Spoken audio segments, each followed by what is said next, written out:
Good afternoon, everyone, and welcome to our webinar presented to you today by CONVERGE Consulting. I'm Brenda Harms, Senior Vice President at CONVERGE, and want to thank you for joining us for this exciting webinar on personas.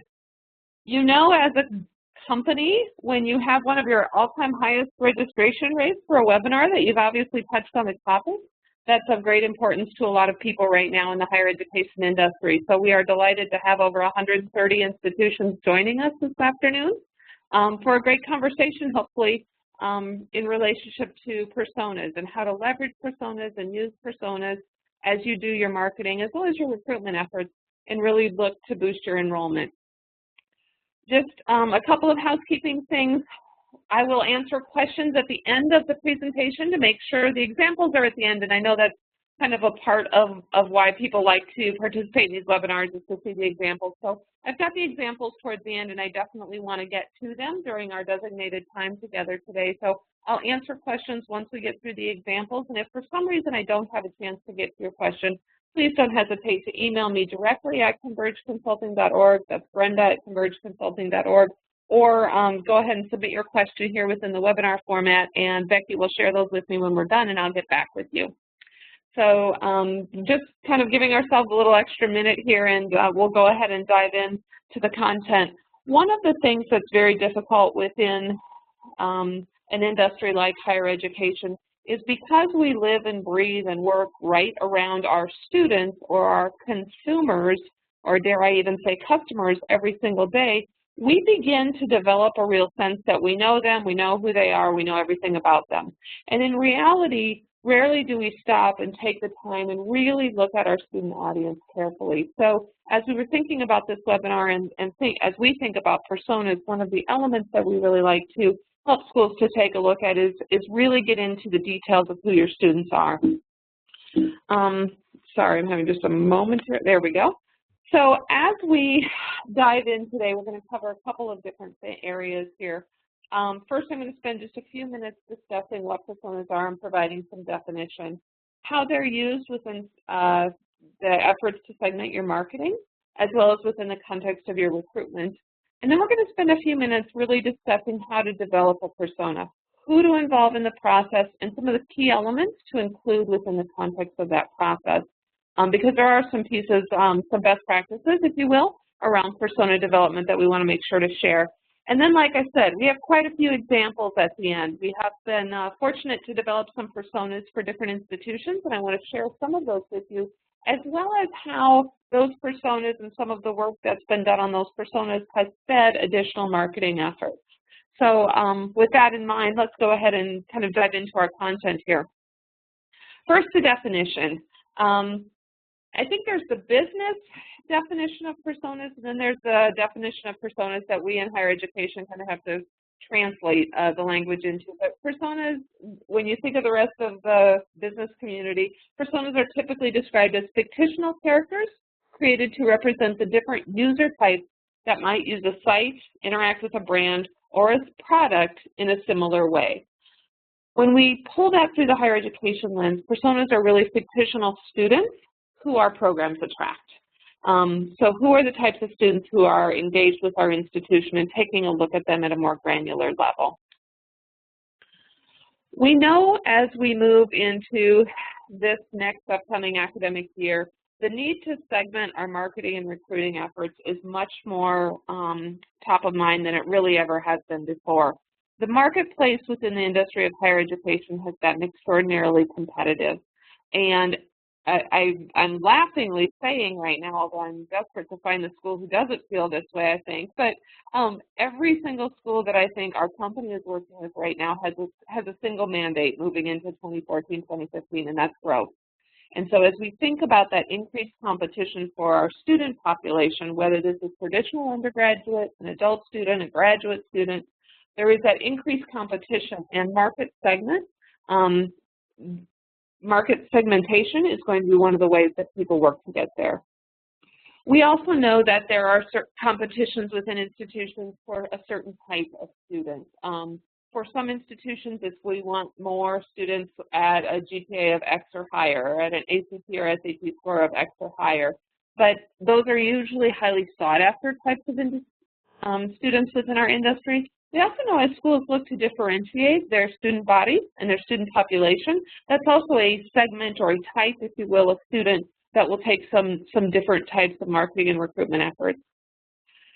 Within the industry of higher education, whether we like to readily admit it or not, we really do have, most institutions have very low points of differentiation.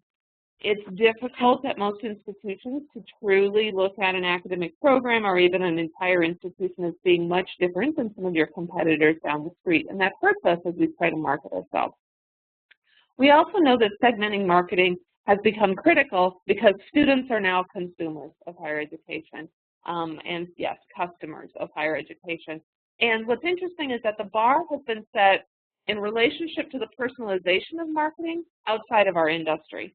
I always like to use the example, if you've purchased anything from, I don't know, Land's End, Eddie Bauer, Gap, wherever you shop, if you've purchased anything and provided your email address, you know that they provide to you very personalized, very customized, ongoing communications all around the content of what you purchased and what you might purchase in the future based on what you purchased. So our industry didn't set this standard, but our industry is going to be forced to fall in line with a stronger element of segmentation in relationship to marketing. We also really like segmented marketing because it really does acknowledge and address the fact that the driver or the consumer is the student. And they are the ones who are in charge of our marketing messaging, as much as we don't like to think about it that way. It really does, a segmented marketing approach really does facilitate the building of that relationship through what feels like very highly customized and personalized messaging to me as a student, as an individual.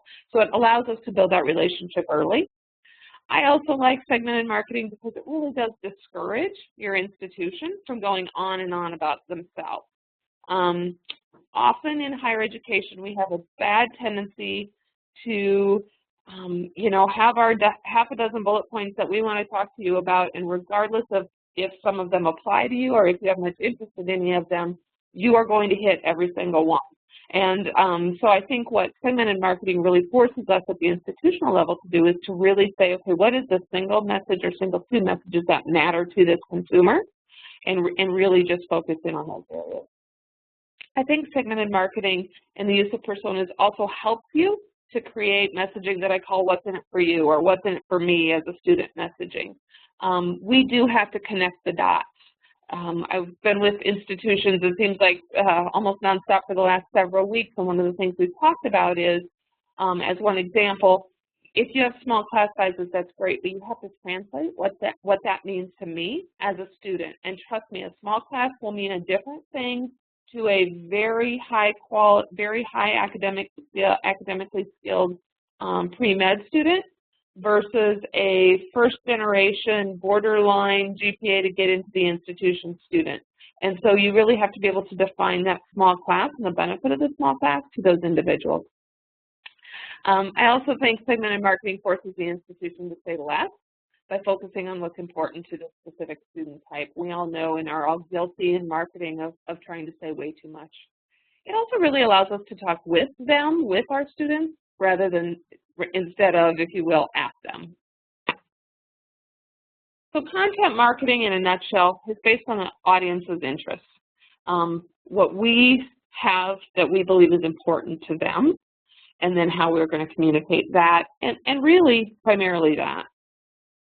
It used to be in the olden days that really just having a traditional, if you thought of segmenting your marketing at all in the past, you probably thought traditional undergrad students and maybe a grad student. And you looked at those two audiences, and if you were lucky, you kind of broke your messages out a little bit based on that. But really, segmentation for most institutions did not go much deeper. Today, we know that our understanding of our audience has to be much more robust, and we have to get to a very granular level of detail about our student body. So we see people developing personas around all sorts of different types of segmentation, whether it's male-female segmentation by academic program, in-state student versus out-of-state students, students who receive high levels of financial aid versus full-pay students. Sometimes the messaging is a little bit different there. If they're an academic scholarship recipient, if they're an athlete, you can really get to, like I said, a very specific level with these personas. When you develop persona, or when you sit down and say, yeah, we ought to do this, I think there are some specific times where it really, really makes sense to take a look at development of some personas to help guide you in the marketing as well as in the recruiting efforts in reaching out to these students. The first one is if you're starting a new program or trying to identify a new market. One of the examples I'm going to share with you towards the end is truly a program that is brand new, and the use of the persona development process and how that informs the marketing moving forward is a really big part of that program's current success. If you have a mandate to grow enrollment with more students who are like those you already have, persona development is extraordinarily helpful. Now, I did put the caveat on that of like students you already have. It is certainly possible to grow your enrollment with a really new and different type of student, but realistically it's going to take longer and it's going to cost more because you're in essence going out into a market that doesn't know you, and quite honestly that's fairly unknown to you, and you're going to try to connect with them and bring them into your program. For most institutions, you're able to grow enrollment more quickly if you look at enrolling more students, like the students you already have who are successful within your program. And then a third reason why it makes a lot of sense to develop personas is if you need to fine-tune your marketing efforts. And really all marketing efforts, certainly your digital efforts and looking at who your consumer is and segmenting your audience that way, but really within the context of all of your marketing efforts, really being able to put a finer point, if you will, on your student body. I believe that segmentation at every point moving forward in the engagement is what's going to be the single item that separates the enrollment winners from the enrollment losers, if you will. The students or the institutions, excuse me, that have pretty aggressive enrollment growth goals and actually achieve them versus the institutions who have really aggressive enrollment growth goals who pretty much hold flat or see very minimal amount of growth. Your ability to segment your audience, your ability to personalize and customize at every step in the funnel, whether that's on the front end with marketing, the ongoing communication of marketing that happens throughout the recruitment process, or once students are enrolled, that ability to segment will be a defining factor, I think, as we move forward. Okay, so let's dive in a little bit here and spend a few minutes talking about personas with that little bit of background information in mind. Just as a reminder, again, definition. For us in higher ed, personas are going to be fictional students who our programs attract or who interact with our institution or our brand. Personas ought to be developed with a combination of both quantitative as well as qualitative research. And this is an important element of this. It's really best when it is a blend of both, not purely one or the other. And let me give you some examples and a little bit of further information. In relationship to quantitative data, I put at the end, but it really ought to be, I think, the first point. For students you have applications on, you have a lot of data that you have more than likely never sliced and diced to better understand your student population. And so really, if you do persona development based on students who already have applied to you, you can leverage that application as a real tool to gather further quantitative data. Areas that we like to include, if possible, in relationship to persona development could be age, gender, ethnicity, religious affiliation, particularly important if you're a religiously affiliated school, GPA, whether that's coming out of high school or coming out of their undergraduate work, ACT or SAT scores might be helpful, whether or not they had a private or public undergraduate experience. For those at graduate school level, I think this can be an important caveat, whether they're employed or not, again, more at the graduate and adult level, their undergraduate major, so who the feeders are into your program, and like I said, really slice and dice what's available in relationship to your application data. Once you have that quantitative data, and you may only identify 2 or 3 or 4 items from this list that you want to infuse into your persona, you then layer that with your qualitative data. And I think one of the hard things for those of us who work in higher education, if you do any research about definitions of quantitative and qualitative data, this takes me back to dissertation days. If you do any research, Quantitative data is viewed, right or wrong, is really viewed as highly academic and much more scientific data. Qualitative data tends to be a little softer data, a little squishier data, a little more touchy-feely sort of data, but it is still data, and in development of personas, it is the richest form of data that you can collect to really add to the personality of the personas as you're developing them.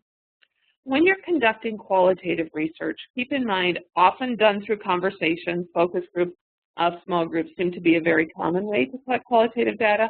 Keep in mind that you are first and foremost looking for themes in conversation. I put down at the bottom here, do not sit and count responses, but rather listen what comes up most frequently from the discussion that you're having. I think all too often we do qualitative focus groups and then we try to present quantitative data out of them. And that should, number one, never be the goal and really doesn't do a justice to the qualitative approach that you're utilizing within the context of a focus group. So listen for common themes and common interests. Listen particularly for areas that many students or many faculty members are speaking most passionately about. Look within your qualitative data for good quotes. Particularly if you're doing student body focus groups, our students often tell us exactly what they want us to communicate with them, and a lot of times we aren't listening. So listen carefully for those student quotes.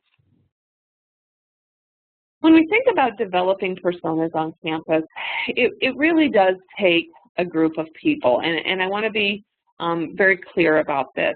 When we think of persona development, whether it's the marketing team or perhaps a recruitment team, or maybe it's even an academic team of folks who are thinking about putting together a persona, it shouldn't just be you and one or two other people you work with sitting in a room and cranking these out. And I want to be very clear as to why. You view an individual or a type of student through your lens, and every one of us has a lens. Really, the goal behind a persona is to gather a collection of data, sort through it, and then present a persona that doesn't necessarily resemble any individual, but really represents the combined thinking, if you will, from those who are involved in the process. So the key stakeholders who ought to be involved as we think about developing personas. If you're doing personas around an academic program, I think it's always helpful to involve the academic dean as well as the faculty who primarily teach within that area, to hear from them some of what they think students and what they believe students are most enamored with their program, the types of concerns that students might have as they enter into the program, and the types of things that they offer that are valuable to them. That's one layer of data and research. I also think it's very important to speak to those who are recruiting students themselves. Often your recruiters are much more closely aligned to your student population, than, especially on the front end, than really anyone else on campus. And so having your recruiter intimately involved in that process and either participating along with you as a facilitator of conversations, or whether that's an individual interview with a recruiter or a group of recruiters, listening to them about the hopes, dreams, fears of their prospective students that they're talking to, really, really important. Obviously, whenever possible, you should also do a focus group with the student population itself that you are most interested in replicating within the context of the persona. And I can't speak to this enough. I say it over and over, I'm glad I work in higher education. I get to be around very young people who are much smarter than I am every single day. And that's really true when we think about marketing and recruitment process, and specifically persona development. Our students will tell us exactly what they need to hear from us if we are open to listening to it. So while I know focus groups take some time and energy and effort to assemble, they're well worth it in relationship to the rich information that comes from them. I also included a bullet that just says people that interact with the segmented student group daily or on a pretty regular basis. So this could be an academic advisor if you have academic advisors that are not faculty members. This might be student life groups. If you have, for example, if you're developing a student persona for an international student and you have someone who works very closely with your international population, speaking with that person. So really think about who's on your team in relationship to your institution and identify those people. And then obviously your marketing team. And bringing together the opinions, the views, the themes from these different populations will help you to develop a very rich persona that has great mileage, if you will, once you get it completed. I will also say, let me just jump back here 1 minute. I think involving a lot of key stakeholders within the context of the development of the persona also helps those groups to have buy-in, not just to the process, but to the use. And I think that's very important as we look at higher ed. So keep in mind the purpose of the persona. A good persona allows you to walk in the shoes of your target audience. And again, no matter how good you think you already are at this, your eyes will be opened as you develop personas and really take in all of this information from these various sources. Think of a persona as having another person with you right in the room as you're working. So if you're working on marketing copy, I would have out in front of me that persona that's been developed for the audience I'm specifically trying to talk to. If I'm a recruiter and about to sit down with a new individual coming in the door, and this is a 35-year-old male who just recently got laid off, if I have a persona developed around that, I want to do a quick review of the types of things that that persona tells me are going to be important to that individual and really prioritize those areas within the context of my interview and my time with that prospective student. Your persona should become your reference point for all things that you do surrounding that student audience. And really, it gives you the opportunity to have a lens that really can focus in for you on specific traits and ideas in relationship to an identified student population. But to include, I think as we go through these, I have had the great opportunity and had the honor of having a lot of different personas shared with me over the course of the last couple of years. And one of the things that I noticed is that there are some similarities, but there are also some pretty wild differences. So I wanted to spend a few minutes talking about common elements that you want to include within the context of a persona that you might be developing yourself. And I am going to go through these one at a time because I think these are where we often trip ourselves up before we even get too far into it. Name. This kind of seems like a no-brainer, but you'd be surprised at how often I don't see personas with the name of someone's pet, someone's sibling, a faculty member on campus, or one of the ones that I think do the greatest disservice, an actual student on your campus. You know, the marketing intern. We're going to name the persona after her. After all, she is one of our students.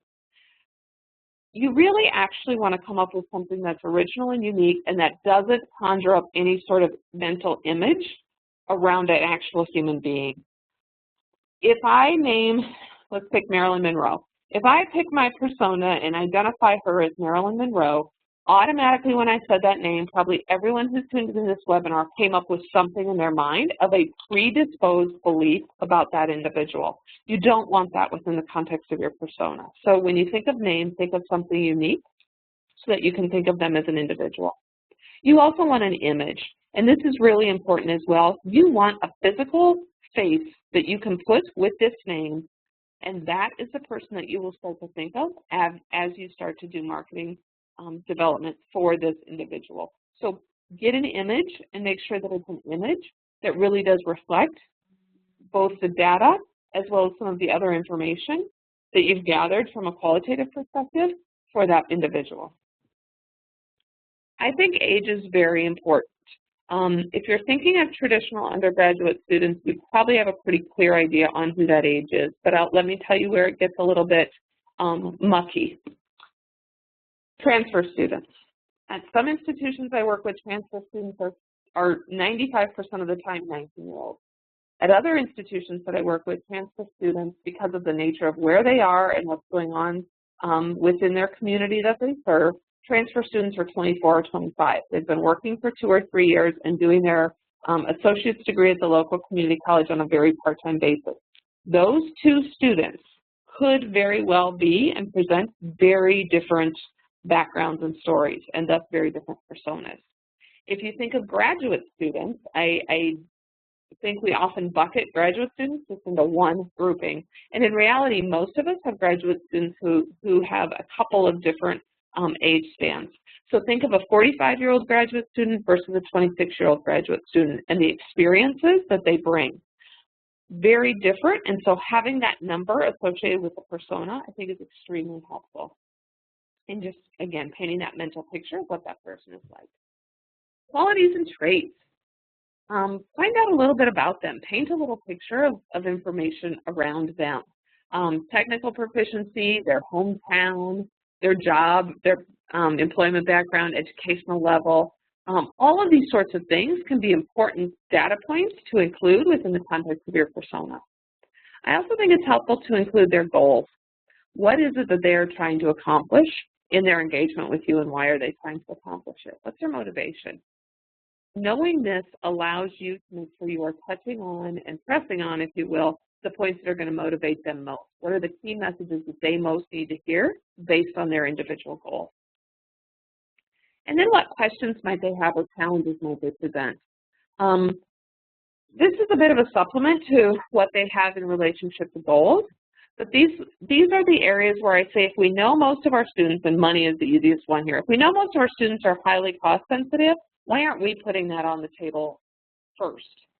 So know what some of the typical questions and challenges are that your students ask, and make sure you're getting that information out there within the context of the persona, so the person leveraging the persona can have that in their mind as they're working on whether it's marketing, messaging, preparing for a recruitment interview, whatever it might be.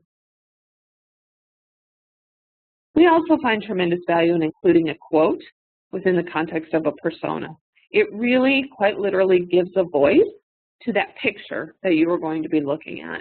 It can be a really helpful piece of additional information to just quickly, in the reading of that quote, that line, give the consumer of that persona an instant picture of that student's situation in life.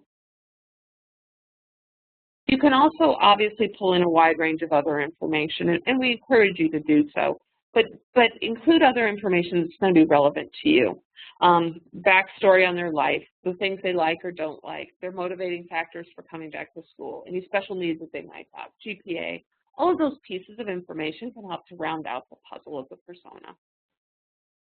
Okay, let's get into the examples, because I know this is probably why at least half of you on the phone are with us today, as you're dying to see some examples of personas and how people are using them.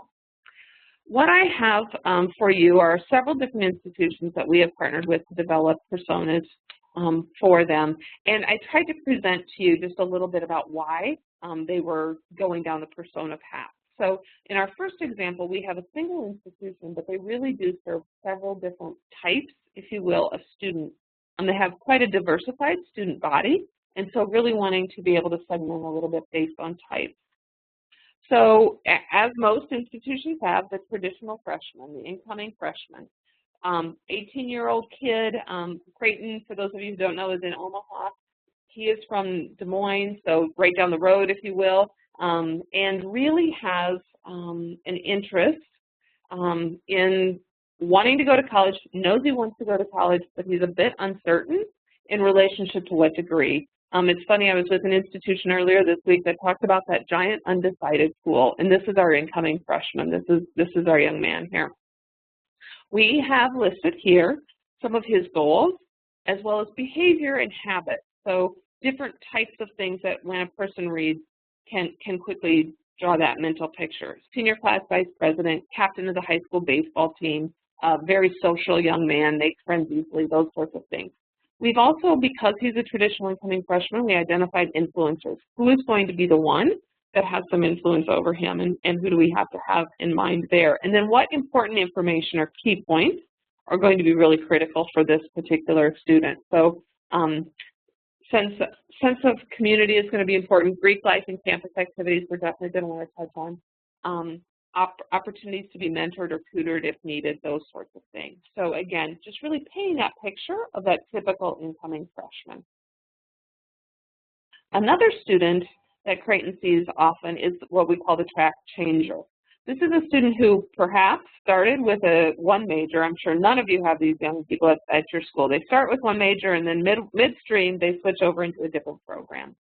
So this young lady, 20-year-old, she's currently a sophomore at the institution, and has really shifted her major, if you will. So again, just identified on goals, people who are going to influence her in helping her make that decision, to go ahead and switch majors, and then types of important information that are going to be really critical to her as she moves forward. Creighton also serves advanced practice students, so students that are a little bit older, more mature students who are coming back to school. And so painted a persona to really present. Now, I'm going to go ahead and point out some pretty significant differences here between personas. And sorry, I hate it when people jump back and forth on slides, but let's take a look here. Some real consistent themes, and you know, this is a school in the Midwest, so not at all surprised. We have a white male as a traditional student. We have a white female here as a track changer, but she's 20-year-old, very traditional type student. When we look at institutions who start to serve a more mature student, we often see those segments of the institution serving more minority students. So it's important to us that this image, which, like it or not, we don't read a lot of the words, but we always look at pictures. So we want that image to make sure we're really representing who that student body is. Also take a note of her age, whether it's by the picture or by the clear identification of the age. So really making sure that we have presented this person visually correctly within the context of the persona as well.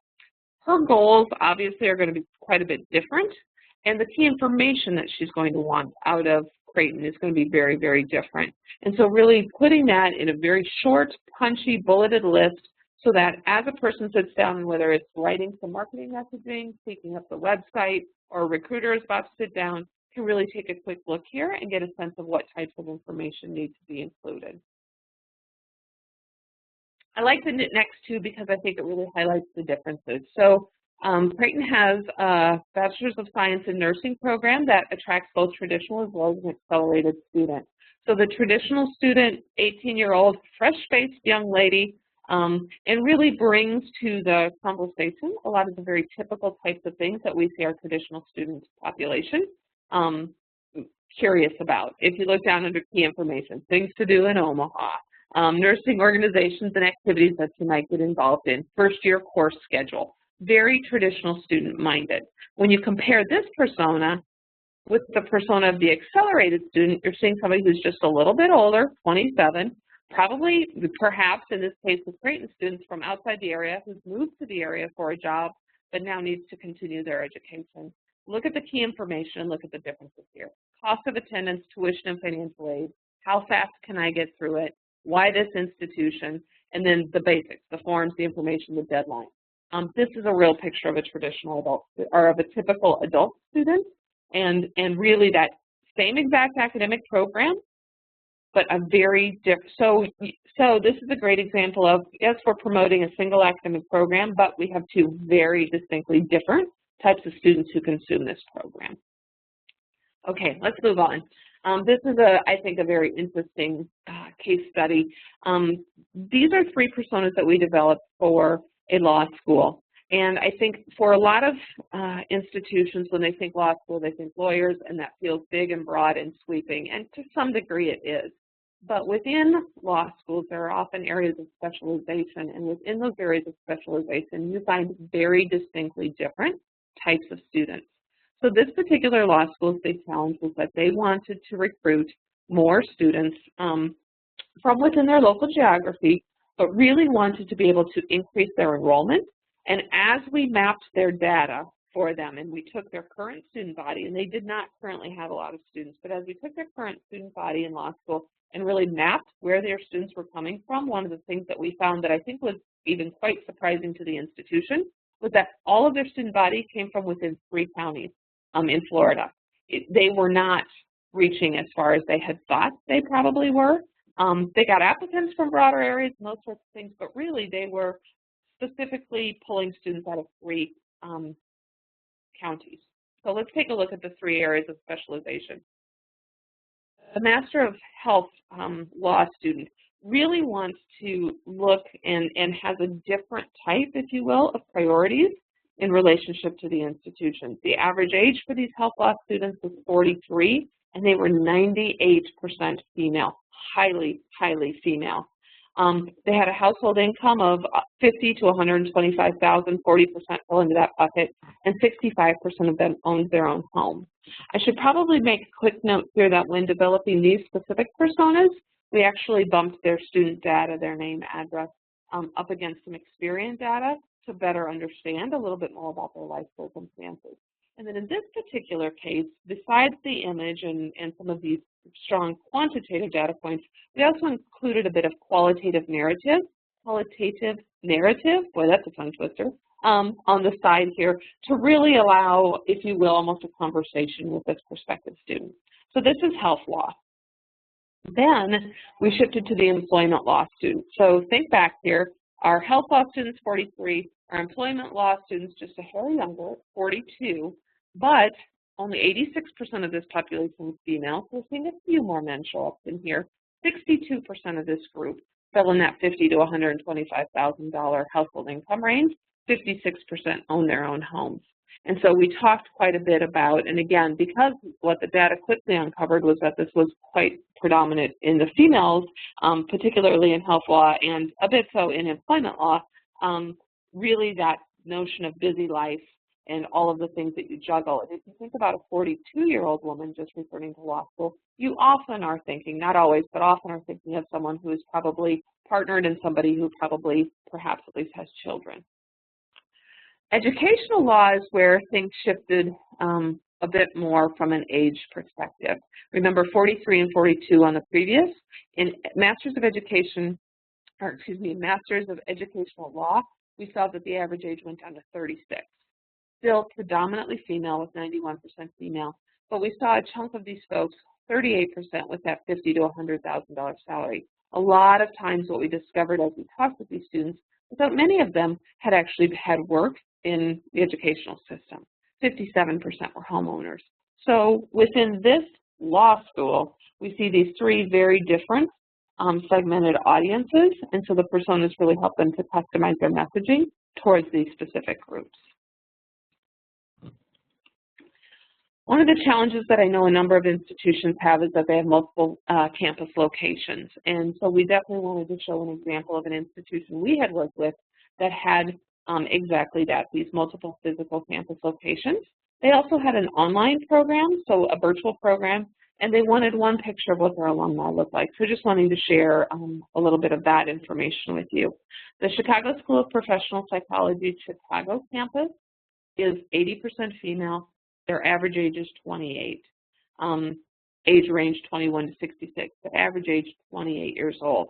So some interesting data and facts here. But we also wanted to paint, again, as I said before, that narrative picture. Really wanting to tell the story of this individual student and their circumstances surround coming to the Chicago School of Professional Psychology. We also wanted to very clearly highlight the types of pieces of information that were going to be important to Sam as she explored the Chicago School in Chicago. Shifting to their DC campus, a little bit of a different student here. Shauna, average age is going to be 30, although their age range is fairly consistent. Their average age is just a little bit older. Again, 82% female and a heavier population of minority students. When we look at what is going to be relevant to Shauna as far as what we talk to her about, funding, location, career prospects, and faculty reputation. A bit different than what we were going to talk about with Sam.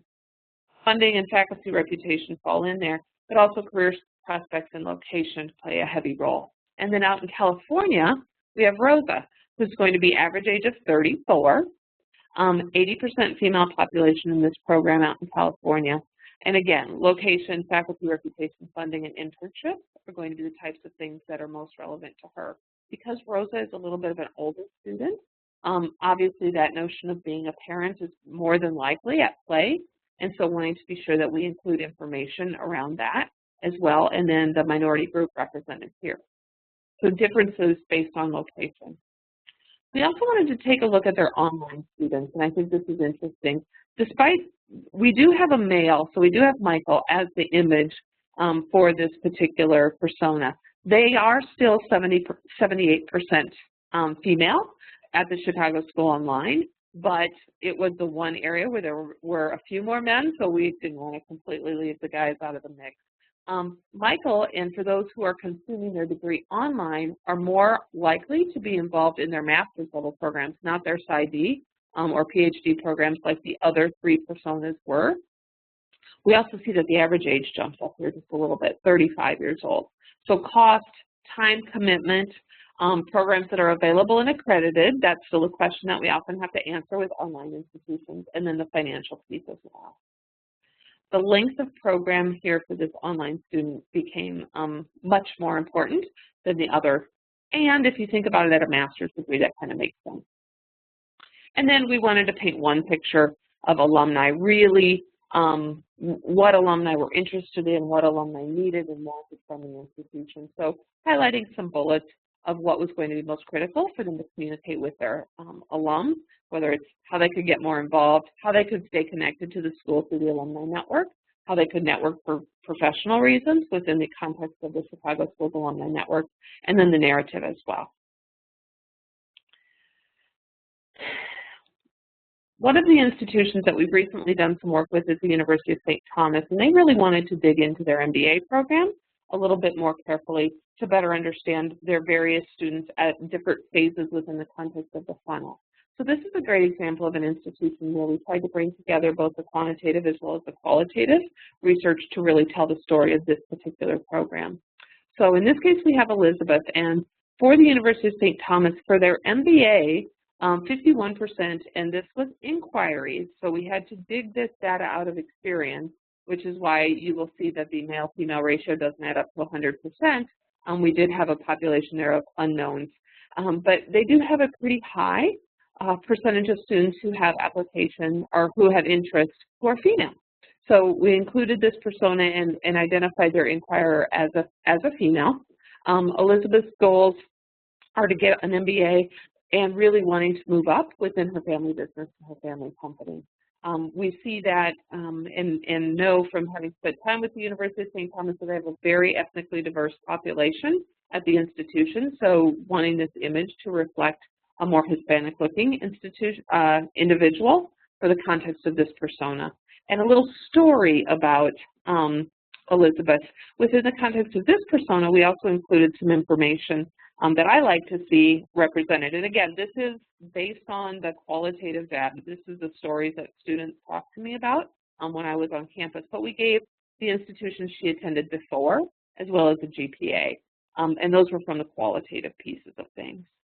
Her challenges and then the key pieces of information that we want to make sure to communicate to her as the University of St. Thomas. We also wanted to take a look at their applicant pool. So you see a slight difference, although not dramatically different. 30 years old was the average for their inquiries, and their applicant pool shifted a bit to 32. We also see the female population start to really decline among their applicants. 64% of their applicants were male and only 36% were female. So you see a real flip-flop there, if you will, in relationship to inquiry to app. And these were the students who had completed their applications and been accepted to the program. We knew from talking with students that a huge motivator was making more money, and that being able to support their family was really an important element of this.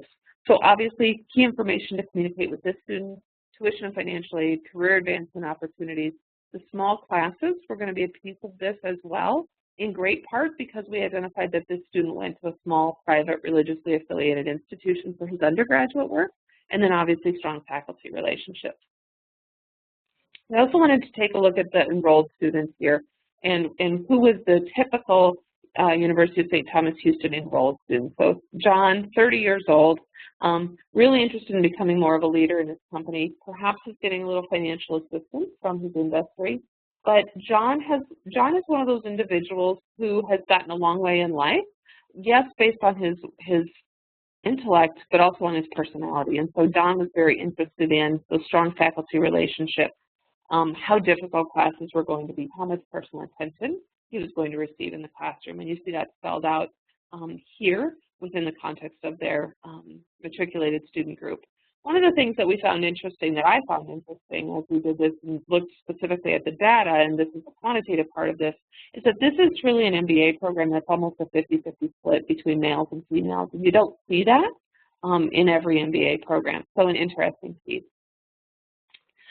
This is a fun one because we can show you not just the personas we developed, but then also some of the work that we did with the personas in relationship to developing some marketing. So this was an institution, Coswell, that was developing a new program and was trying to determine who within the market was going to have an interest in this program. So this is an immersion program, a little bit of a different type of educational opportunity than what probably many of you offer. Their immersion program is actually a one-week program where their institution is located right in the heart of Silicon Valley, and really wanted to take a look at the different types of students or people who might be attracted to such a program. So it's not a full degree, it's not a master's program, it's not 2 years. It's a real tight little immersion program, but really focuses in on entrepreneurship. And one of the things that I love, because there were no students in this program, we really had an opportunity to really think about what are the wants and needs of a student who's interested in this type of program. So I love this one because I think it speaks with the tone, if you will, of who this student is. So this individual is a CEO and he is 51, but here's this person's attitude.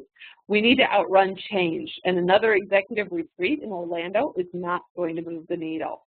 So that senior leader who has recognized that in order to be on the front edge, they're going to have to stop doing what every other institution or every other business in the country is doing.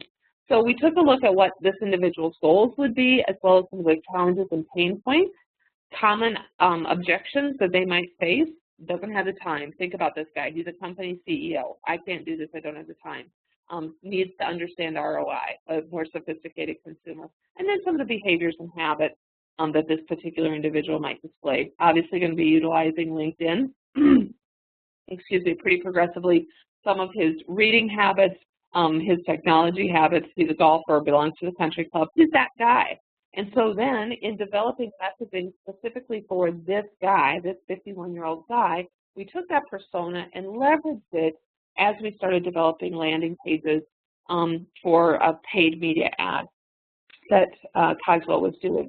So really, if you look at, and of course, obviously we'll make this presentation available to you afterwards, but if you look at the language here and look at the bullet points and the things that we really tried to highlight within the context of the landing page, it really speaks to this individual, this CEO, and his objections, as well as some of the things that are going to influence him. So very exciting, you know, speaks to the element of time and will you have time. The idea of not your typical executive retreat in Orlando. One of the things that Cogswell recognized is that this particular program would appeal to a whole lot of different types of students. So we also recognized that we'd see some recent graduates, undergraduates, who were interested in this program as well. And this particular young lady, 25-year-old single individual, she's graduated from the University of Missouri, but here is her, was a journalist, was her undergraduate degree. I don't want a traditional career as a journalist. I want to be innovative and start my own business. Ariana did it, why can't I? So really that idea of I'm out in the workplace, but I'm seeing other people who have, you know, grabbed the dream and I want to do it too. So took a look at some of her goals and the things that might be objections for her. And if you take a look here on the objections list, one of them is, why Cogswell? I haven't even heard of this school. And that was one of the things that this institution, being in Silicon Valley, being out in California, really would have to be willing to communicate to this type of a prospective student. And then developing this landing page, again, really dialed in on this particular recent undergraduate, or graduate from an undergraduate program. So do you dream about starting your own company? Are you ready to hit the ground running? Really speaking to that place or the heart, if you will, of that particular person's dream. Other examples here, we knew that international students might have some appeal here because to come to Silicon Valley for a week, they would not have to deal with the process of getting the year-long visa for an MBA program or something like that. So really wanting to speak to this international student population and touching on some of the things that would be barriers for them, as well as areas that would promote their wanting to be engaged in the program. And I think this one, as we take a look at their landing page, really does begin to tie into and tease out some of those pieces of information, that notion that it's just a week long, that you will literally be sitting in the heart in the United States of what's considered one of the most progressive areas within the country. So exciting there. I'm going to keep moving along here. I'm seeing that we're getting close to question time. And then we also knew that we might very well attract students who are either currently in their undergraduate program or currently in another graduate program who wanted this extra infusion into their degree. And this is one that I love, playing on the fact that they are in Silicon Valley. Silicon Alley, Silicon Prairie, Silicon Forest, no way, I want the real deal. So that idea that this is a student who understands the benefits of their location and all that's offered right within the context there of California. And then obviously the landing page really touches into that as well. Okay, one more to get through here, and then we'll go ahead and move on to questions. We also did a specific persona for a master's program for the same institution, and really looking for the on-campus or online opportunities. And so really separating out the differences between the wants and needs of a student who is going to actually engage on campus versus a student who is able to engage online. So let me just give a couple of closing remarks, and then we certainly want to allow time for questions here at the end. I think one of the biggest challenges that we face, particularly in marketing as well as in recruitment, is that we become very set in our ways, if you will, in relationship to believing we already know who our target audience is, and that we have the ability to put ourselves in their shoes very, very easily. In reality, I'm not, you're not the typical student, whether you're thinking of a traditional undergraduate student or even an adult student coming back. And I included this line, and I hope everyone will get a chuckle, but it's really, really true. Even if somebody in your marketing office is or was a adult student returning to complete their degree or has come back to an accelerated MBA program at your institution, it is not safe to assume that person is or was normal in their decision-making process. And again, I put the smiley face there because I say that with love, but realistically, those of us who work every day within the bubble of higher education are not as easily able to understand the circumstances of our prospective student audience. So really that, I think, personas really can assist with helping us to get outside of ourselves and our own circumstances and our own office and really spend the time talking to the people who are the actual consumers of our products, not who we think they are. And keep in mind that as you look at that persona, that's the lens that you're going to look at your marketing messaging through, whether you're marketing on the front end to generate leads or whether you're marketing to someone as you're recruiting them through the funnel. It's really, really important that you quickly look at what are their circumstances, what's going to be relevant to them, and what am I going to say to them. We have very limited time as marketers to communicate our key messages. They better be the messages that are important to our consumers. Okay, while I am inviting you to our conference, please feel free to type in any questions that you might have, and Becky will share questions with me as they come in. I do want to take a minute and be sure to ask you to join us in October. We are having a great conference in Nashville. If personas and what's new and what's progressive in relationship to marketing is important to you and your institution, we want to definitely make sure you are invited and welcomed to our conference, CONVERGE 2014, October 13th through the 15th in Nashville at the Sheraton there. It's going to be a great time. And there is, boy, Nashville, what a great city. So please be sure to join us. There's a lot of content on our website about the different sessions that are going to be offered, and we would love to see you there. We're very excited to have someone from Google who's coming and doing our initial keynote, and we're going to present some new proprietary data for all of us at that event. So please feel free to join us. We'd love to have you there. Becky, just curious, are there any questions that have come up here as we come into our last 5 minutes of time together? Yeah, we do have a couple. Let me read a couple to you. So we have a couple in here from Linda. She says, the problem that I have with personas is that no matter how much we try, we're still projecting our assumptions into those student personas. So don't personas start with a certain amount of built-in bias? Great questions, Linda. Great questions. And I think they do when you sit around in your office and you develop personas based on sitting around in your office, where personas become a much more pure document from which to work. And again, so shameless plug perhaps, is when you hire somebody else to develop them for you. It really helps you to not walk in the door with your own bias. Now, that being said, you may not have the resources to do that. And if you do decide that you need to develop personas in-house and do them yourself, that is where it is absolutely critical that you get out and spend time with your student audience and with that segment of your student audience and do focus groups and open your ears to good listening and understanding those themes. It is key, key, key to developing a good persona. Because you're absolutely right, Linda. If you're just going to develop a persona based on what you believe you already know about students, I don't want to say entirely unhelpful, but not particularly impactful. So there are going to be a few assumptions in personas. I think you have the ability to minimize those predisposed ideas by either bringing in someone from the outside to develop them or engaging very closely and committing to listening carefully to your student audience. Any other questions, Becky?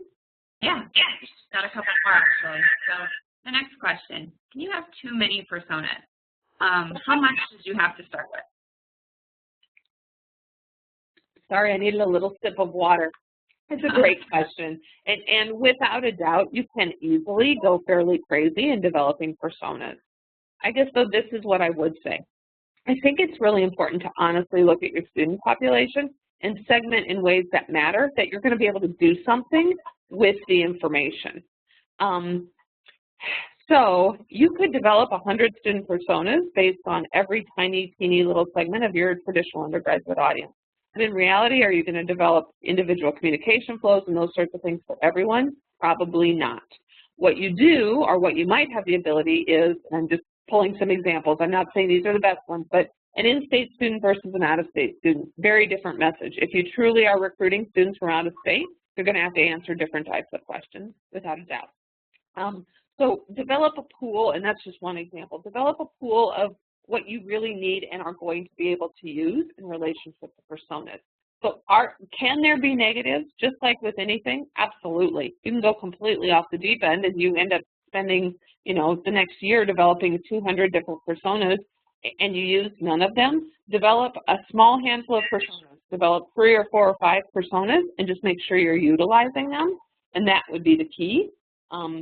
I think to making good use of the personas. One of the things you'll discover once you develop a handful, 3, 4, 5 good personas, and really start using them, then it's a little bit easier, I think, to see, okay, now which additional segments would be useful for us.